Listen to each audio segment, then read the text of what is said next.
Welcome to our video where we look at the FreeRTOS embedded operating system. In the previous episode, we talked about using mutexes to protect shared resources, which are protected against priority inversion. Now, let's take a look at what this means exactly. Priority inversion occurs when a lower priority task holds up a higher priority thread due to a blocked resource. Suppose that two threads, task A and task C, share a common serial communication peripheral. Task C controls the temperature of a furnace on the production line with a PID controller. It is important to keep the temperature accurate because of the quality of the product, so this is the highest priority task. The intervention signal of the controller is sent by serial communication. Task A sends the furnace data to the operator screen via the same serial peripheral. Display is the lowest priority task. Task B writes the large amount of diagnostic data collected during the operation of the furnace to a backup storage device at the request of the operator on a dedicated USB peripheral. This task has medium priority. Let's see what would happen if we had used a binary semaphore instead of a mutex to protect the serial communication periphery. This figure shows a part of the heating process. The temperature of the furnace is controlled by task C, and the data is sent to the display by task A. In an unfavorable case, the operator presses the Save Data button while task A is running. The scheduler examines the tasks ready to run in the next cycle, and the highest priority task C gets the processor.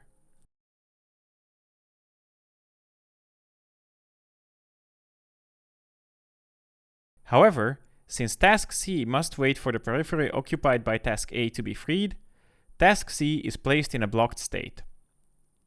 As a result, the scheduler will run the highest priority task ready to run, which is task B.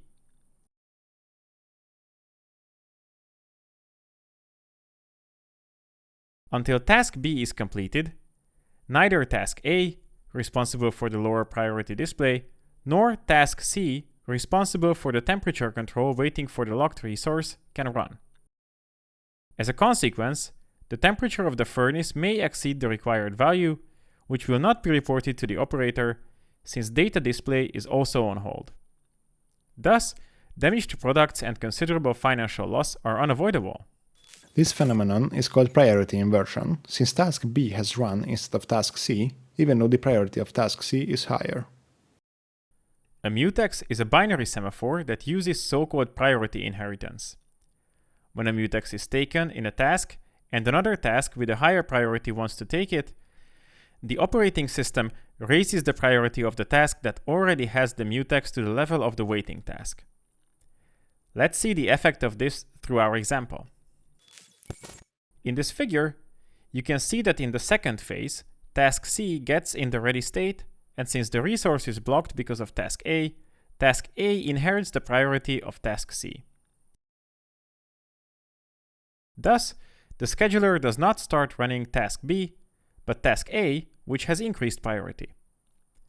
The data save will only be executed when task A has been completed, and then task C has taken over the periphery, recalculated the intervention signal, and applied it.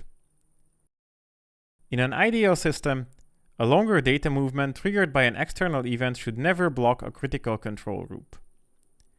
All parallelized systems are based on proper planning, but in complex systems, there are many criteria that need to be met where it is not possible to ensure the adequate operation only by choosing the right priorities.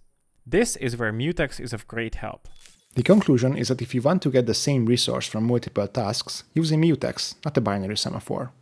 Not only priority inversion can be a problem in a multi-threaded system, but also starvation.